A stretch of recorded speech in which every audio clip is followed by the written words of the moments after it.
And I guess I had my arms crossed, so it was so annoying. The coach is like, Starks, uncross your arms. And I'm like, what do you give a shit? Like, who cares? This game's dumb. Like, let me cross my arms. But it's like, I now that I have kids that play sports, I know exactly like how it looked for me to be just like, standing in the middle of the court, my arms crossed. Anyway. Hello, everybody, and welcome back to DTR Comics. This week, we are lucky enough to have Kyle Starks. What's going on, man? I'm glad to be here. Glad to be here, too. So last time that we had you on the podcast, you mentioned the Old Head was going to be coming out. So obviously, it has come out. We've read it and really liked it. Thanks, man. What was the process of running that Kickstarter for Old Head like? Like, how's the Old Head? I guess how's Old Head been for you? Old Head's great. I mean, I love Kickstarter. It's my fourth one. I don't know how to even have these conversations anymore. Yeah. They're kind of. I mean, this one because of the pandemic was not great.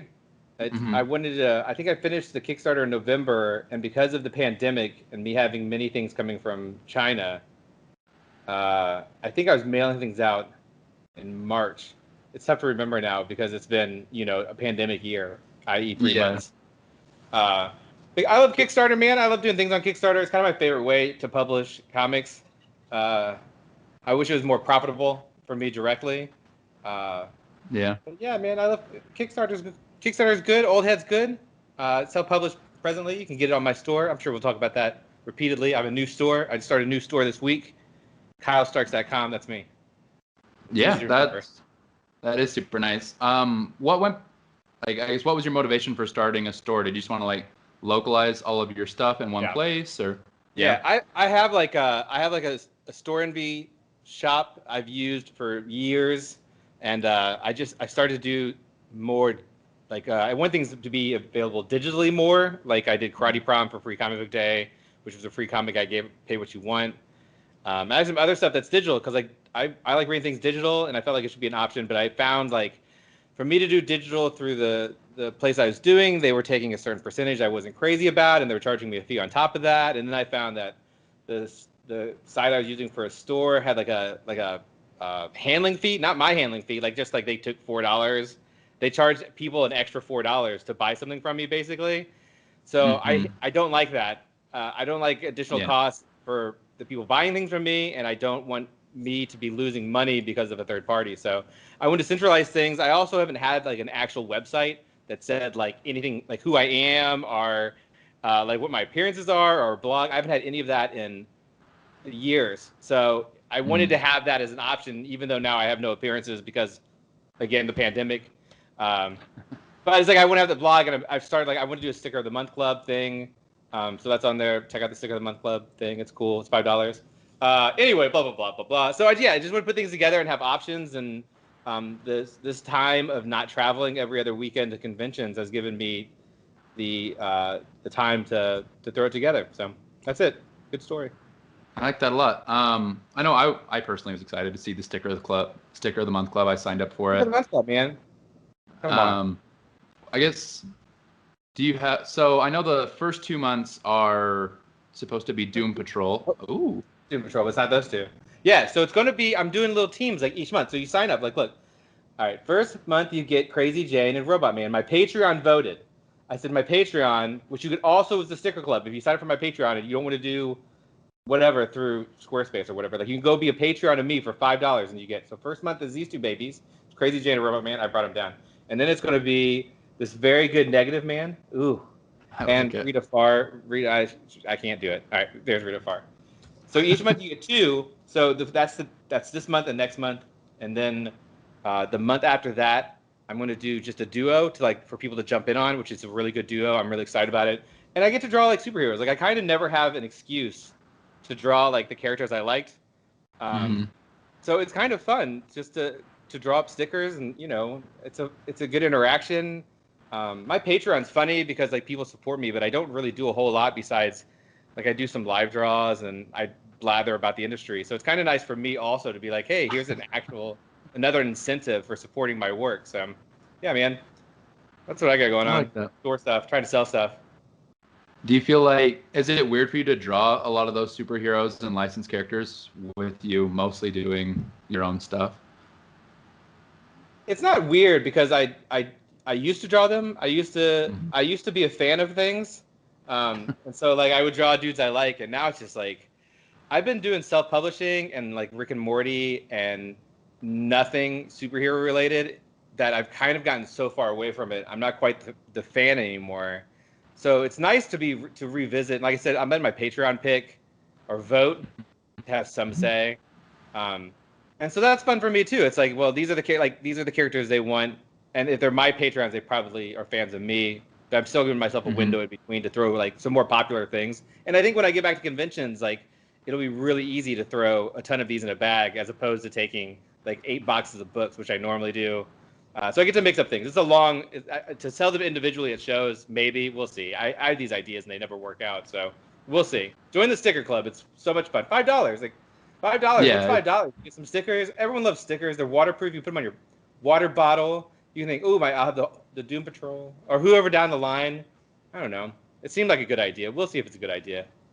yeah. I mean, it's been really fun. Like you said, there haven't been any conventions or anything, so it's been fun to see how all the comics creators adapt to We're interacting trying. with the community. Yeah, yeah. Yeah. Everybody's trying something a It little bit sucks. different. I. I've been doing these Instagram live draws Mhm. to kind of you want to be visible as much as you can, even amongst like your own core group. And it's fun because Instagram live, like people will pop in and be like, hey, that's cool. And then they immediately leave. So it's really that convention. It's that real convention feeling of I'm here working and people kind of walk in and go, cool. And then just walk away. And I'm really enjoying that. Yeah, it's like it never ended. You just get a draw. Um, I guess my question was, what do you feel like you're missing most from conventions that you're not able to fulfill Besides through money, social media analysts? Yeah, I I mean, guess yeah, that's a good one. money the most. I did around 25 shows every year. So I mean, I'm doing 2 shows a month. So like I miss the money a lot. Yeah. Not terribly yet. So I've been very fortunate and very lucky. I sincerely miss seeing my peers. I don't think I realized how. I mean, I did. Like I think there's something people say. It's like I didn't realize like I know how much I enjoyed seeing the people I got to see every weekend. But Hmm. now that I've not gone anywhere, I think the exercise of leaving my home and traveling to see people and spending a weekend where it's like this, it's a different aspect of my life entirely because it was my only real social aspect. I think that's what I miss the most, besides the money. The money I miss more. I'd rather have money than friends. No, that's not true. But I talked to a guy today because I did this. I was doing this promotion for the store, and people sent me. I had like a ton of these $10 drawings. You get one, right? Yeah. Yep. I Yeah. got one. I got So old I head. got I all of got these $10. headlopper. Oh yeah, Headlopper. Well, yeah, case in point. So I messaged Andrew McLean, the creator of Headlopper, and we were both like, Hmm. man, didn't realize how much it sucks like to not to see the people you're just kind of used to seeing like once a month or once every 3 months. I saw Andrew a couple times a year, 3 times a year, and it's like he was always one of my favorite people to see. So people like Andrew specifically, because like a lot of the people that are my friends, like Erica Henderson or um, anyway, people who I'm good friends with, who I don't maybe see at every show, uh, like I talk to them regularly because I see, but like Andrew McLean, I only see at shows and maybe talk to if something comes up. So it's like those are the guys you miss the most, are the ones that you only kind of saw at shows. So that's probably the Yeah. biggest one, and the money, Yeah. because I need I money. can imagine. I mean, the tagline for the episode's definitely going to be "I want more money than friends." Kyle See, Starks, I need but money. I was fine. They know. Everyone knows. They know what everyone they will get with be me. everyone will be in the comments like, "Yeah, we figured. You know, we knew he'd sell us out." Um, So one of my favorite aspects of Old Head obviously was the basketball element, and I loved in your character in your bio in the back, you said that if you'd grown a little bit more, then you'd be a basketball player with a cult following instead of a comic book creator with a cult following. I guess, what has your Yeah. relationship with basketball been like throughout your life? Throughout my life, Yeah. when I was little, I was a short kid. I was a real short kid, and my mom made us play baseball and soccer, and I kind of Hmm. hated both of them. I was terrible at baseball, and if you're bad at baseball, it's just the worst sport. Yeah. Any sport where it's like, any sport where if you're bad at it, I guess it's all sport. But like, hey, don't swing the bat. Never swing the bat. Just take the walk. And we're gonna put you in right field. And there's only 3 left-handed people in the entire league. Like that's, I could not be here. I was just there for the gum and the free cokes at the end. I really hated them, and we liked baseball. I'm from the Midwest, so we're big Cardinals fans. I know there'd be some boos for any sports fans, but it's like that's what in the Midwest, like that the Cardinals. It's like the Cardinals and the Cubs. The Cubs never won, so why would you watch them? Was kind of it. And we didn't do football because I'm sure my mom did when we get hurt, so I never watched football. And we only watched baseball, and baseball's fine, but it's not like, I mean, we collected baseball cards and stuff. Yeah. So I kind of got out of sports as quickly as possible because I was small and not unathletic, just so disinterested. Like I didn't like people telling me what to do. I remember playing soccer, and I played it's been so long and there's different names. Like I played like front left with striker or whatever it was called then. That was 40 years ago, 35 years ago. And I remember I was so mad because when I was like, there's no left-handed people and I had to play the left side. And I guess I had my arms crossed, so I was so annoying. The coach was like, Starks, uncross your arms. And I'm like, what do you give a shit? Like, who cares? This game's dumb. Like, let me cross my arms. But it's like, I now that I have kids that play sports, I know exactly like how it looked for me to be just like, standing in the middle of the court, my arms crossed. Anyway, so we did sports when we were younger, but like I didn't like them. When I was a teen, 16 or 17, probably, maybe 15. I was working at a comic book store that also did porn and video rentals, and they'd always have the TV on in the back. And I remember walking by the TV, and I think TNT would have like something on in the evenings, but this was the day that the game had came on. And I walked by, and I heard an announcer say my last name. I heard someone say Starks from the television, and I'd never heard of anyone famous ever, and so I stopped. And it's John Starks, who played for the Knicks, who's my favorite player. And I don't know what it was. It's possible I was high too. I can't say that for 100% certain that I was not. But I remember watching, and I don't remember who the Knicks were playing, but it's a very, very good Knicks, Oakley Mason, Derek Harper, probably, maybe Doc Rivers. Then I'd have to go back. Yeah. Anyway, it's a really good team. And there's something about that moment that is like, this sport made sense to me as something that interested me. And I think because, in my opinion, and I think hockey, there's arguments to be made. I think hockey has an interesting argument. I feel like basketball, more than anything else, allows for sort of a personal, like a creative freedom. Because you're not always walking up to a plate and swinging a bat. You can go any direction. You can move the ball any way. Like there's so many things I think, as someone who was interested in art, found basketball to really be sort of like a poetry, Mm-hmm. And so it stuck with me, and I kept watching. I became really obsessed. Something just clicked, man, and that was it. So of course, if you like basketball, you start playing basketball, and I would play all the time. I played constantly. After school, I would go 8 hours at the local. Like I had to ride my bicycle, like probably like 10 miles, and I'd play for 8 hours. And then when I drove, we went out there, and I loved it, man. And I don't know, I wasn't very good. I couldn't shoot. That's a problem. But I had a really great first step, and I could jump really. I could grab the rim. I could never get above that because I'm 5. I mean, I'm generously 5'9" now. But I could grab the rim. I could jump, and I had really good ball movement. I'm any excuse for me to talk because no one ever asked. I was a really good guard. I was really good at passing, and I had great court vision, and I could get to the hoop. That was pretty much it. And if you can do those things, like there's a drive and dish, is great. I played a lot. But if you're 16 or 17 at the point where you get very good or any good at all, right? Mm-hmm. You're never in Indiana. You're too late to make the high school team. No matter how good you are, they're not bumping someone from the high school team. So I played like a couple of church leagues and some city leagues, and then I decided I wanted to go full time into smoking marijuana, basically. That was a bold decision. You know what? It was a lot less work, a lot less sweating. But that's the joke. I mean, I feel like sincerely, if I was 6 foot, I could have got a scholarship. I think I could have got a scholarship. Now I'm terribly out of shape. But when I was 18 and I was playing literally 8 hours every day, like Absolutely. I think and then now where would I have gone? D3, Division 3. We're talking Division 3, homie. And then I'd be playing professionally in Turkey for a year and a half, and that's it. But I feel like that would have been my alternate universe me, is JUCO ball at best. Best. maybe D2. Someone would have paid for me to go to school. I would have got a degree. I probably still would have got a dumb degree rather than fine art. I probably would have got something dumb like just like a Bachelor of Arts, which doesn't mean anything. You know what I mean? Yeah. What's your degree? Yeah. I have a Bachelor of Arts. What do you do with that? Literally Play basketball in Turkey. Play basketball in Turkey a little bit. So yeah, that's it. I mean, that's a joke, but it's also like I feel like there's some degree in truth in it, because I could go play if it wasn't. I could go play anywhere in town, and I live in a city of 250,000 people. But that was also a long time ago.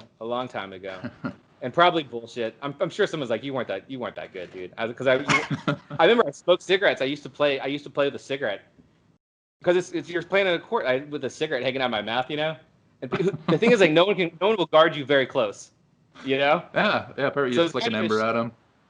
Yeah, you get to play, like, there's smoke. Like, no one wants that. Yeah. So You're setting your own screen at that point. That's perfect. Yeah, exactly. So you mentioned that early Knicks team that you liked. Who have been some of your favorite basketball players throughout the years?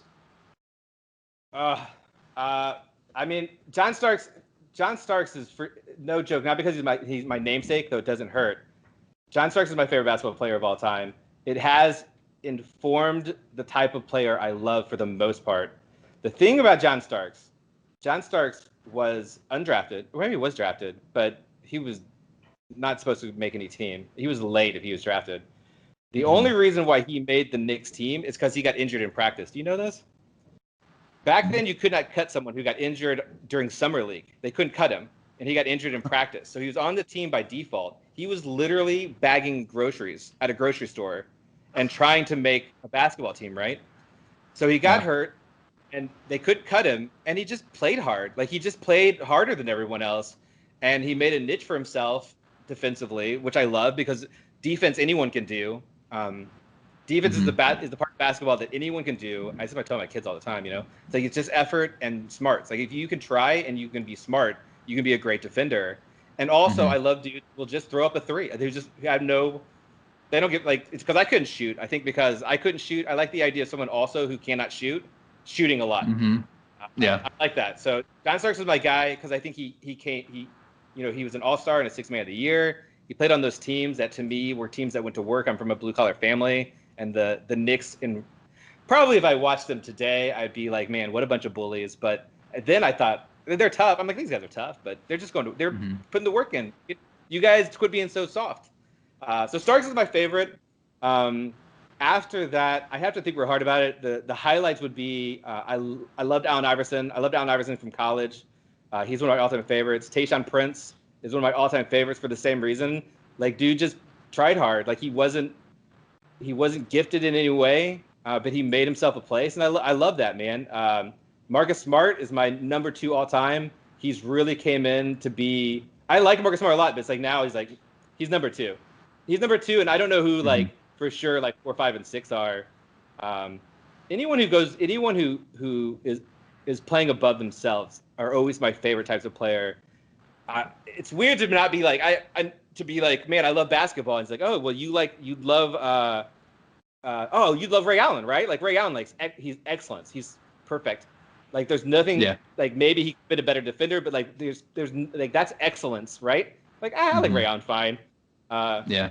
I like Ray Allen. Okay, I like Rondo better than Ray Allen, because I want to watch Rondo, who's just got long arms and is clearly maybe insane, and he's just out there doing the work. Sure. Those are always the type of guys I like. I like excellence, but man, it's just it's like Patrick Ewing wasn't my favorite. Like, I like Mason and I like John Starks. It's like I like Draymond. I don't those Golden State teams are great, but it's like, I like Draymond. Like, I don't care. Like, Steph is great. They're great. They're great players. They're amazing. It's like, man, Draymond's more interesting to me, because what is that? Like, how does that happen? And it's just, he's smarter. He's smart and he's making it work. Like, those are the type of dudes I like. I feel like, to me, the guys who are inspirational in that way are the more interesting players. Like excellent, like who are we watching? Me and my wife watches a lot. We watch a ton of basketball, especially the NBA the last 2 years. Mm-hmm. And we were watching somebody. Oh, here's for example, love the Celtics. Tatum is physically gifted, and he's efforted his skill set. And because he's physically gifted and he's efforted his skill set, he's going to be a great player, maybe an all-time player, right? Giannis is the same. Like, look at Giannis. This is another, like, the same guy. This is someone, and now mind you, he's worked, maybe juiced to get this body, this incredible body, but he has a skill set that clearly is a gift, right? No one can recreate the gift of Giannis. So it's like, well, that's okay. If you're physically gifted and you try, you work to, like, you're on a different set, and that doesn't interest me. Like, I like LeBron, but it doesn't interest me. Yeah. You know? They're almost like a machine at that point. A little bit. It's like all you have to do in, like, Giannis, case in point, and Tatum, especially last night, case in point, is like at that level, it's mental. And like you can't watch, like, you can only hope someone improves. Like, there's no way to see, like, LeBron never had, well, no, LeBron did have that. We say LeBron used to be like this, right? Like, he was trying, he just can't go over the hump. Then he went and played with Dwayne Wade, who played with Shaq, who knows how to win and only knows how to win. And LeBron went from a guy who the league was like, he can't hit a clutch shot. He's not a guy you want the ball at the end. You want Carmelo to shoot the shot. You don't want LeBron to, it's like, no, he became that guy because he played with someone and he played in under management, Pat Riley, and like, this is how you win. That's how you learn. And it's like, Giannis doesn't have that. And if you're Giannis, like, I feel bad for that guy. Because it's like, what's he thinking right now? Is he thinking I don't have what it takes? Or is he thinking this team doesn't have what it takes? Or is he thinking I got to get another guy in here? You know what I mean? Like, mentally, because like I feel like this series could break someone like Giannis because he doesn't seem mentally tough like LeBron, who's like, I'm going to figure this out. Like Clay and Steph, I think those are the guys who came in with chips in their shoulder, like Dame. So it wasn't like they had to figure out. They wanted to win, and they wanted to prove you something. They didn't have to figure it out because they had a good team and they had good management. But still, because of that, I'd rather watch. I'm more interested when I watch. I want to see Jaylen Brown and Marcus more than I want to see Kemba and Tatum, because like those are guys who are, you can see them like, thinking the game out, and they're trying so hard, right? Tatum's trying hard too, but he's trying to post up like 4 guys to do a step back spinning fader. Like, what are you doing, man? He's like, anyway. So those are the guys I like. Those are the guys I like. There's probably more. Anyone who will slap the floor on defense, but also has never hit a woman, are my favorite players. That's an important Venn diagram. Yeah, because like you would think based on, I love a defensive guy who throws up errant threes. Like, I love Steven Jackson, but it's like I don't. That's not my type of dude. I love Patrick Beverley, but it's like not my type of dude. That's not my type of dude. Yeah, I think I'm honestly in the same boat where I feel like I fell in love with basketball in 2008, watching the Celtics and the Lakers, watching the big three, Kevin Garnett, Ray Allen, Paul Pierce come together, you know, and like I fell in love with their personalities. Like, I knew what they were good at. I knew who they were. I loved watching Rajon Rondo be young, but I'm kind of in the same boat where I feel like I really like watching almost these characters of basketball. Like, as someone that loves stories, loves narratives, I've loved living in Utah. I was able to go watch Damian Lillard play in college, and watching him in college at Weber State, being like, you're going to be special, to like this season, watching him, I mean, go on and talk crap and be like, I am going to be excellent. I mean, he's a lot. He's been excellent for a couple of years, I think. He has, but it's like, it's fun to see that, you know. It's been fun to watch him become excellent. It's been fun to watch him be excellent. It's been fun here in Utah watching Donovan Mitchell the last couple of years. You know who I love? You know who I love in Utah? I love Joe Ingles. That's my favorite guy. Joe Ingles is the best. He just it's another, like, Joe Ingles, not an athlete. Deceptively athletic, I think. But that dude, it's like, he can shoot. He's working the passing lane. I just love him. That's the type of dude I love. Joe Ingles is the type of dude I love, just because it's like, how's he starting? And then when they don't start him, I'm like, why aren't they starting him? Like, it's crazy. How do you go 10 games without starting Joe Ingles? Like, who are you putting over him? You don't have anyone better than you don't have a better small forward than Joe Ingles, which is maybe a Utah problem, honestly. But Utah's always got something going on. There is no greater heartbreak than being a Utah fan. Story going on. What was that?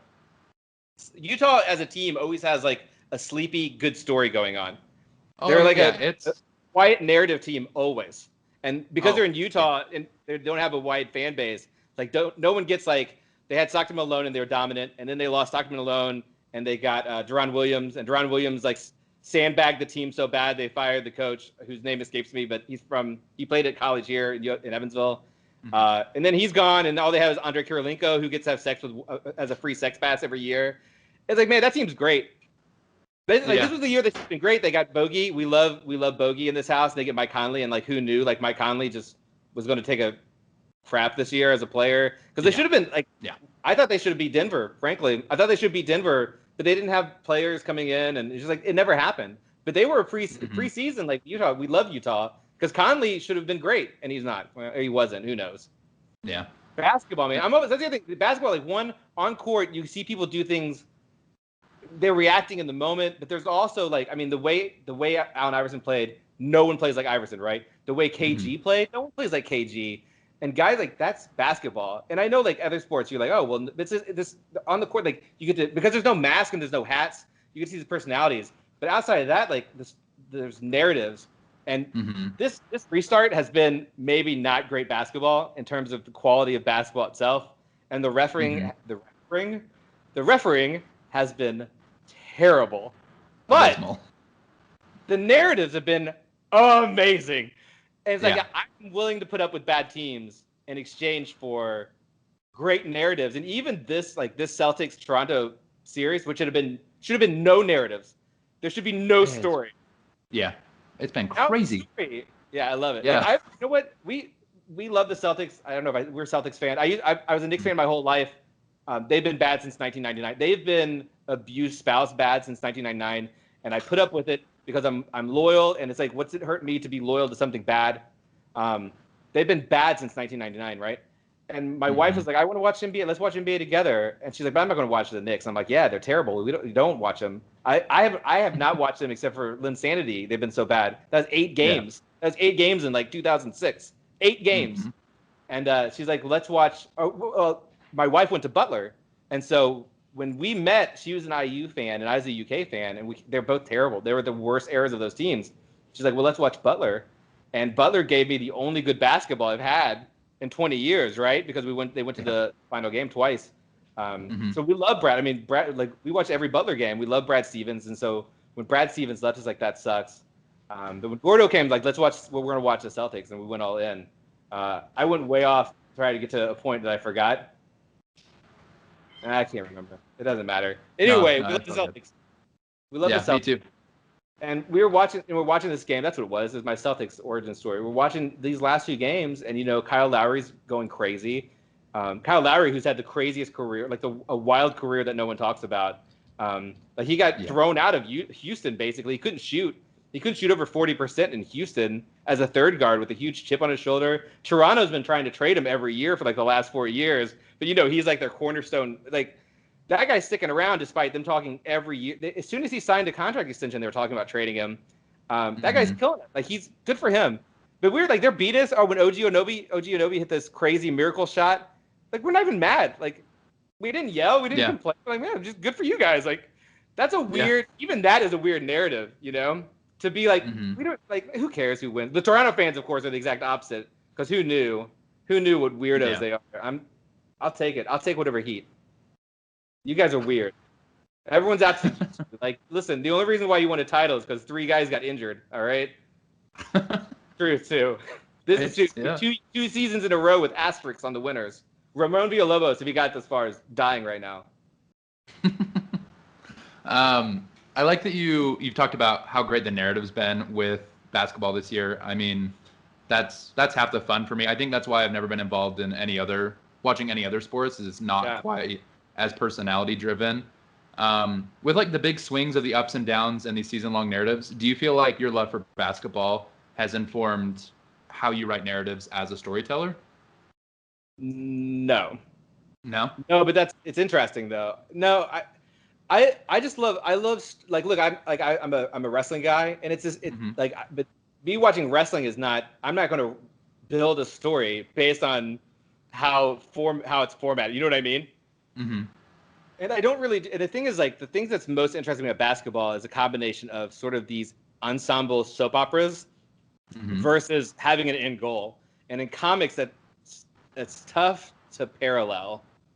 But I just love that sort of thing. Like, why do I like wrestling? Because I love story, and I like even bad story, and I like story that can only kind of be resolved one way. Like, no matter what, they're playing basketball, right? If they win, it changes the context. In wrestling, it doesn't matter. Like, not really wrestling. Like, it's just bad storytelling that you have to fight to resolve. So I don't think, not really, no. But it has. I think it has this last couple of years getting back. I played fantasy basketball. Like, I love basketball, but I really haven't sat and watched as much as I have the last few years. We watched my wife's like, she thinks she missed maybe 3 Celtics games. I missed, I think, 11 because I was on the road. Like, because I was at a show, I missed it. But we have in the past. Like, I'll watch 3 games a night. I'll sit like last year, if Sacramento was playing or if Utah was playing, I watched it because they were fun. Sacramento was so fun last year. Denver was real fun. There's parts that are fun. But Sacramento, like, those games are always close, and those kids were crazy. They're fast. They're running up and down. So I watch so much, but I've definitely started doing more like sports manga. Like, I'm trying to consume. There's a series called Kuroku's Basketball I really like, and my daughter, who does not like basketball, reads excitedly, which I think is a good one for, because like basically they all have kind of basketball superpowers, kind of. And I like that. Like, instead of like man, he's a really good shot blocker. It's like he can shot block everything. You have to figure out how to get around this. Because of that, I've read some other things. Haikyuu, which is a volleyball manga. I'm interested in the idea. So if there's any parallels, like, I'm interested in the idea of a sports manga and how, and of course it would be basketball and how that would play out, but sort of also not at all. So no, the answer is no. But thank God for those stories. I think it's the only sport that gives you the sort of stories that's not like someone complaining to the press all the time, or is it another QB controversy? Like, of course there is. You never hear people be like, "There's a small forward controversy." Oh man, 6 man of the year controversy here. There was this year though. There was a 6 man. How can you have this? There's 2 guys from the same team nominated for 6 man. One of those guys is 7th man. Yeah. One of them is 7th man. That's garbage. Garbage, I tell you. I think the most passionate I've been like that was when Donovan Mitchell didn't win Rookie of the Year last year to someone who was in their 2nd year in basketball. Who's it, Ben Simmons? Yeah. He didn't play though. Not a happy camper. That's fine. I don't know. It was just my hometown boy. Donovan and Tatum are real similar in that they're both really good and they want the ball to be the man. But Donovan, like, you can tell he gets nervous. Like, he panics a little bit. Do you know what I'm talking about? Oh, yeah. Like, he wants to do it so bad, and it's not hero ball per se. It's like he wants it, and it's like it's not as too much pressure. It's just like he gets the yips a little bit. Whereas Tatum, I was talking about Tatum and Siakam. This is going to be so dated in a couple of years, but Pascal Siakam, who's the #1 scorer for Toronto, is terrible, right?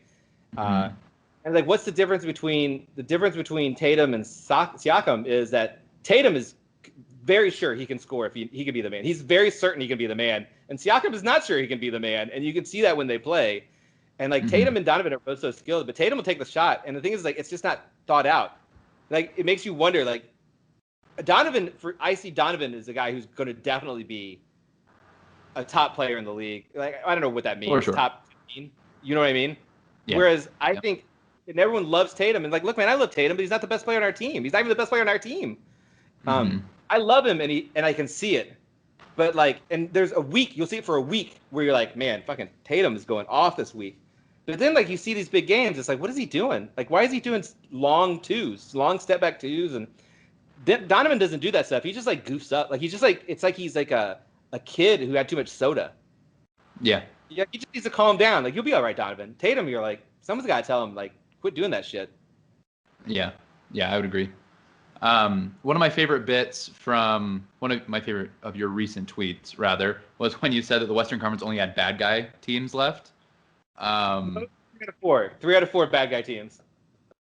What qualifies as a good guy or bad guy team for Kyle Starks? Here's what. Here it's easy. One, all you do is have to watch basketball, and you can tell who a good guy team and a bad guy team. The bad guy team is not the team you're playing. The Raptors are, in my estimation, though I've changed my opinion slightly. They're a very good guy team, especially like this team this year.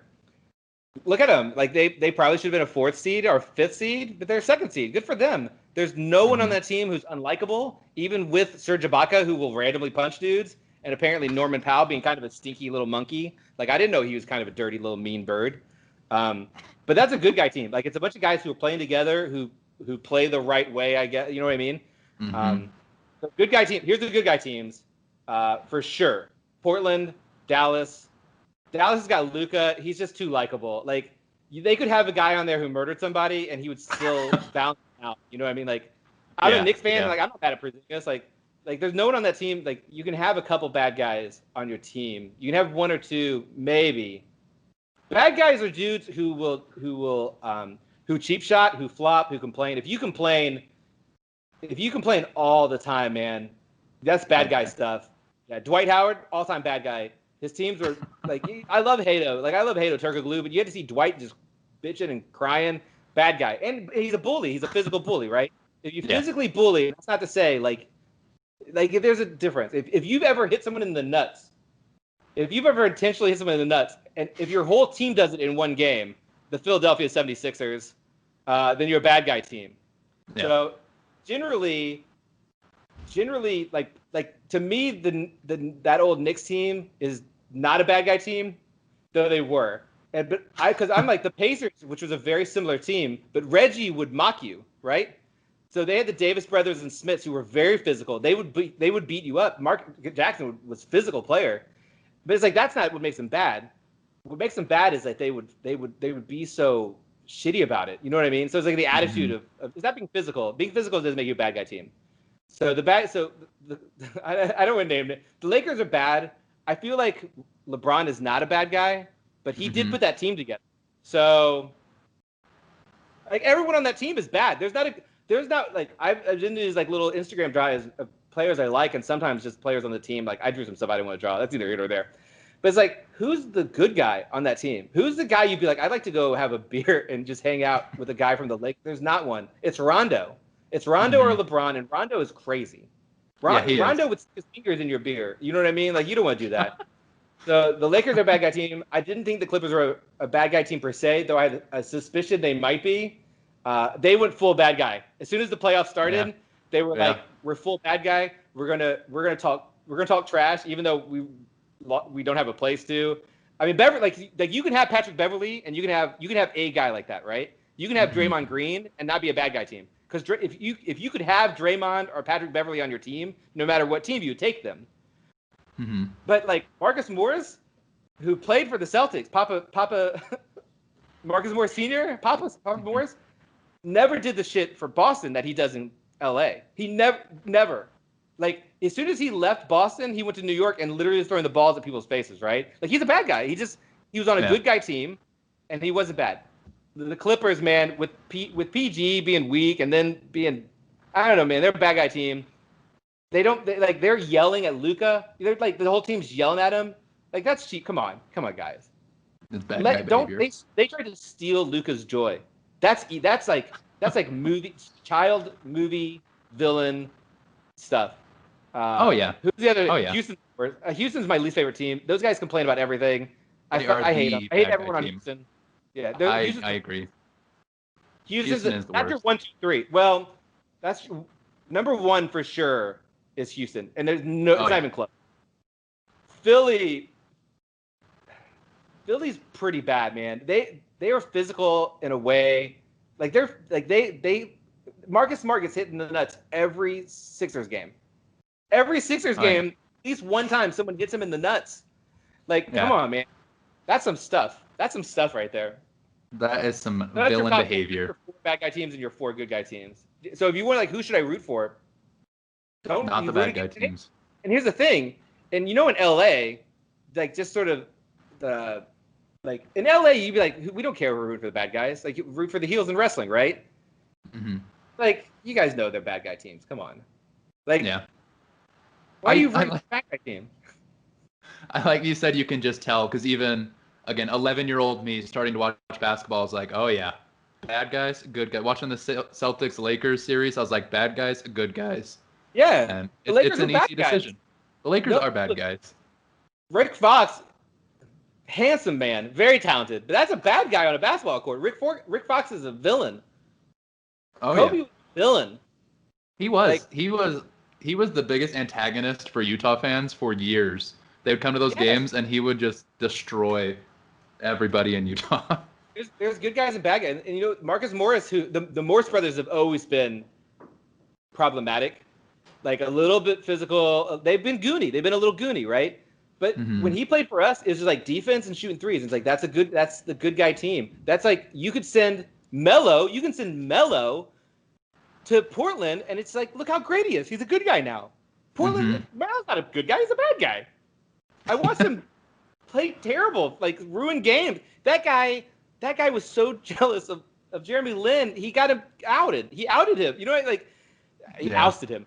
It's like that's a bad guy to be so jealous. You're like freezing a guy out of a lineup. That's bad guy stuff.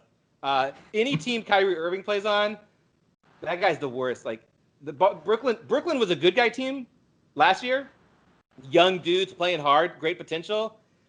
They got two bad guys in Irving and Durant. That's a bad guy team now. And Spencer Dinwiddie's if like watching Brooklyn and you see Spencer Dinwiddie and you don't go, what's up with that guy? He's a bad guy. Some guys are bad. That's how it is. Some guys, and look, cheer for the bad guys. That's okay.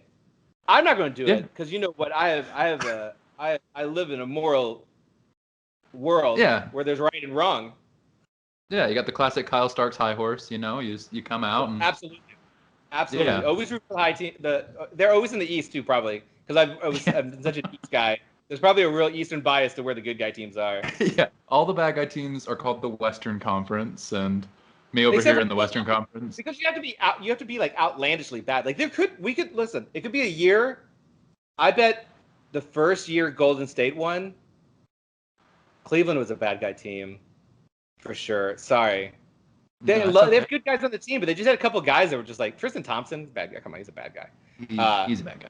I bet the number of good guy, bad guy teams was less. I bet there wasn't 8 for sure combined. I bet there was like 5. So it goes up and down. Houston's been efforting it. Houston wants to be a bad guy team. There's no way. They lean into it. Yeah, they want it. They love that. They love that Harden's always bugging his eyes out and crying at a ref. They love it. That he's getting fouls for nothing. Come on, that's not his fault. That's his. Yeah, good guy, bad guy teams. I got problems, man. But that's true. We're going. The funny is we're on the same page. Miami's a good guy team too, a little bit. Miami's not all the way good guy, because they're like they neutral. Swing for they're me. Like neutral good. They swing for me. Yeah, they're neutral good. Neutral good. So no matter what, unless Denver makes it to the finals, and they will not, the East is the good guy teams, and the West are the bad guy teams. That's just how it is this year. Root for the East. All right. So one final question, and then I gotta go. Who are your 2 teams that you're looking at next year that you're most excited about? Man, there's no way of knowing. There's no drafts. There's been no there's no off season.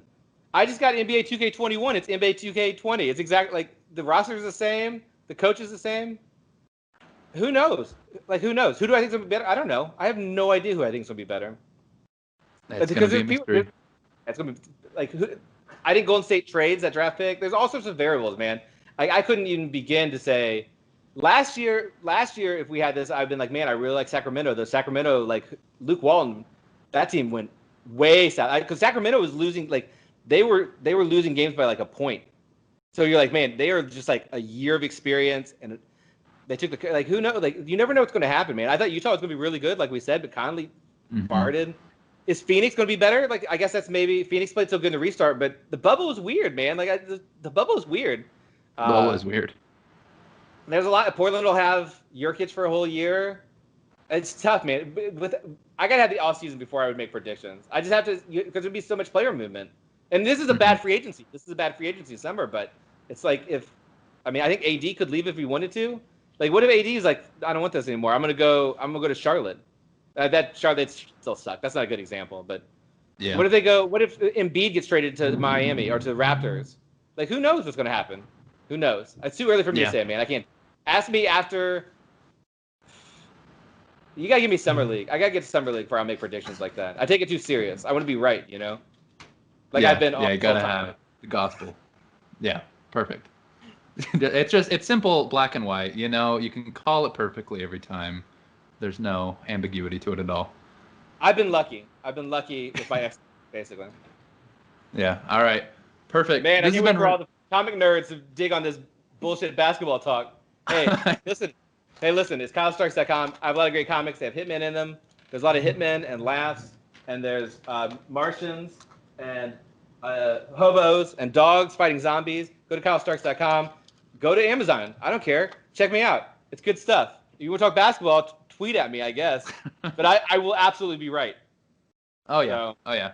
Yeah. I'll plug it again. Old Head is the reason. Old Head is the reason we talked about basketball today. If you haven't read it, go ahead and read it. Basketball and Vampires.